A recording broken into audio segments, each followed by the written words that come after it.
Nous allons voir maintenant un nouveau tutoriel sur EBP Point de Vente 2018, toujours sur la partie back-office, sur tout ce qui va concerner les champs personnalisables. Comme son nom l'indique, eh bien effectivement, vous avez la possibilité de personnaliser votre logiciel par rapport à votre activité, c'est-à-dire que par rapport à toutes les informations qui vous sont proposées sur les fiches clients, fiches fournisseurs, fiches articles, voir tout ce qui concerne documents de vente ou documents d'achat si vous n'avez pas assez d'informations par rapport à votre activité ou vous avez besoin vraiment d'une information très précise que vous ne trouvez pas sur le logiciel, eh bien il y a possibilité de le rajouter et nous verrons après effectivement, notamment dans le chapitre suivant qu'on appelle les vues et les filtres, que l'on peut exploiter ensuite eh bien, toutes les informations que vous rajoutez. Alors pour rajouter des champs personnalisables, alors on va dans le menu paramètres et ici vous voyez vous avez ce qu'on appelle personnalisation des champs et tables. Voilà. Donc là en fait ici voilà c'est tout ça en fait c'est toutes les tables que vous avez possibilité, vous voyez, de personnaliser. Donc, vous voyez, c'est quand même énorme. Voilà, donc là, ce qui est intéressant, c'est qu'en fait, ben, on est un peu entre le mix entre du standard et du spécifique, puisque là, si vous êtes dans une activité particulière, vous pouvez eh bien, rajouter des champs. Donc on va le faire, alors je vais le faire par rapport à un article, et je vais le faire aussi par rapport à ce qu'on appelle les documents de vente. J'ai un client par exemple qui veut absolument à chaque fois sur les factures qu'il y ait le numéro de contrat d'intervention. Il ne le trouve pas. Donc en fait on va rajouter un champ perso.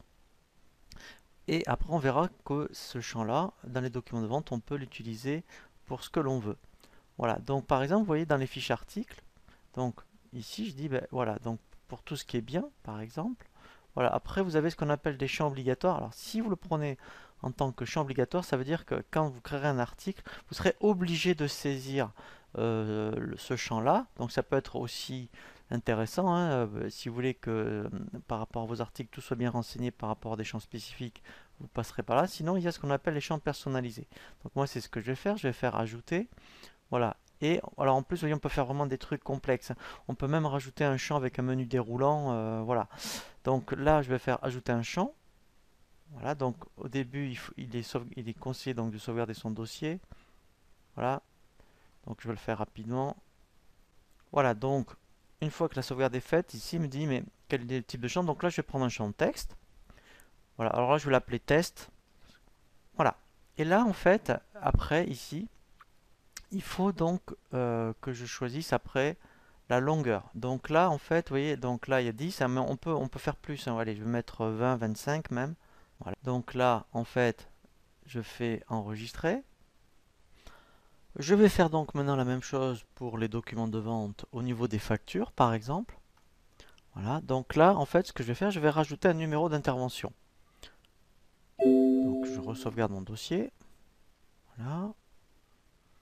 Donc là, je vais l'appeler intervention.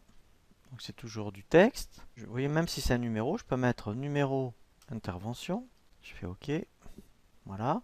Je vais le laisser comme ça, 10, parfait. Je fais donc enregistrer.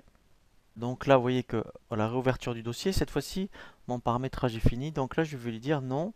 Eh bien, je ne veux pas continuer après le paramètre. Donc maintenant, en fait, je vais vérifier qu'il m'a bien rajouté un champ perso.